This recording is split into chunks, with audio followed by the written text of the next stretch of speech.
Take those chances and you can achieve greatness, whereas if you go conservative, you'll never know.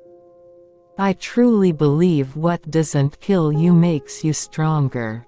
Even if you fail, learning and moving on is sometimes the best thing.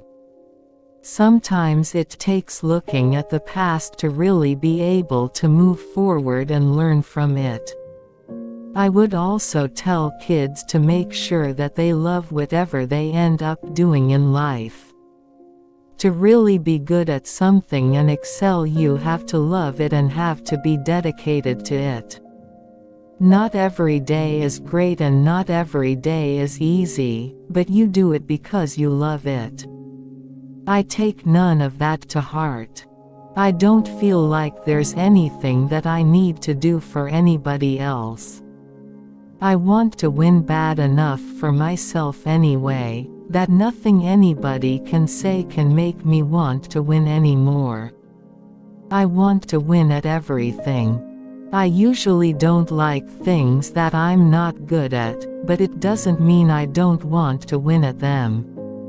No one wants to hear my perspective on politics, but I think honestly as you get older, you get more interested in it. When you are not missing something, longing for something, you don't really think about it that much. It's like that girlfriend you don't want to have anymore. You don't think about her anymore.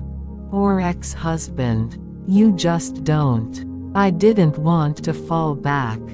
But I realized it was more important to make it to the end under my own power than to run flat out in the lead or in second and then run out of fuel with a lap to go.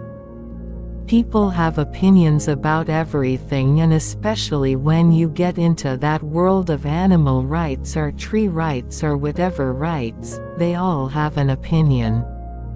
Every single aspect of myself, let me put it this way, it's all about trying to incorporate. It's about trying to weave the web and keep everyone happy. And of course, it's about giving value to those people so they continue to sponsor me. If there's one great thing I think that's happened over the years, it's that women are being accepted into a man's world in all different areas, whether it's flying an airplane or driving a race car. I'm a big believer in everybody being themselves. If not doing a swimsuit calendar as yourself, that's great. But if doing a swimsuit calendar as yourself, then you should be able to do it. What I do outside the car adds to who I am and expresses a different side of me. To be honest, when I'm home, every day is a Friday for me. It doesn't really matter what day it is for me. A lot of my friends actually have time off during the week, and so it doesn't prohibit me from enjoying myself when I am home on a Monday or a Tuesday. I never thought I'd be a role model this early. It caught me off guard, but it says a lot about how I was brought up, what my values have been, and how my parents raised me. It's very flattering that being myself is enough to be a role model. Winning is the obvious goal, but it's not easy. There are so many good drivers and every week is different. I want to win badly, but I understand that it's going to take hard work. In the meantime, I'll continue to set obtainable goals and do my best both on and off the racetrack.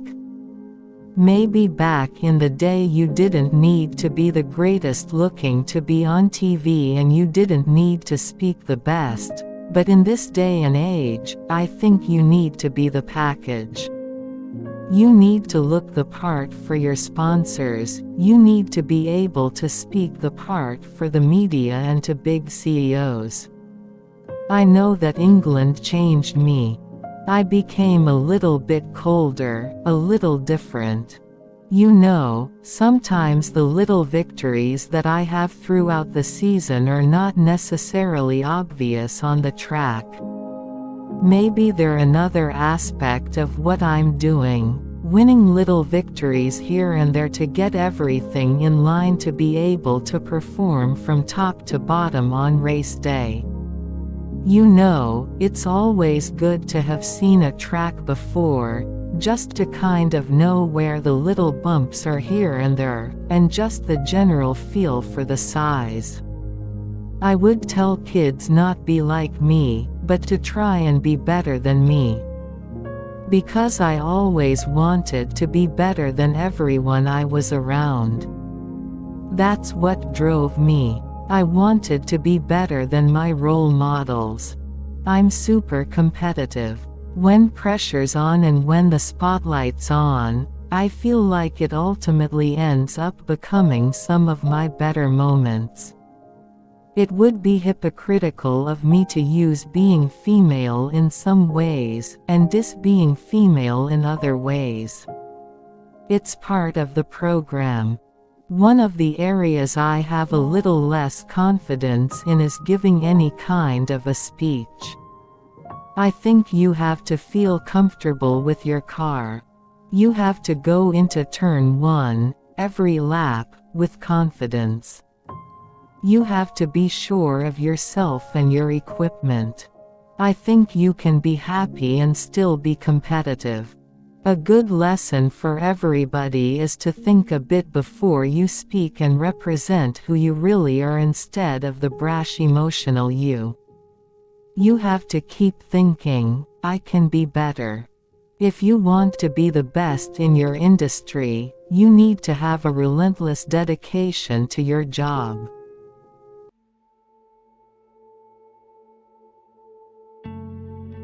Danica Sue Patrick was born on March 25, 1982, in Beloit, Wisconsin.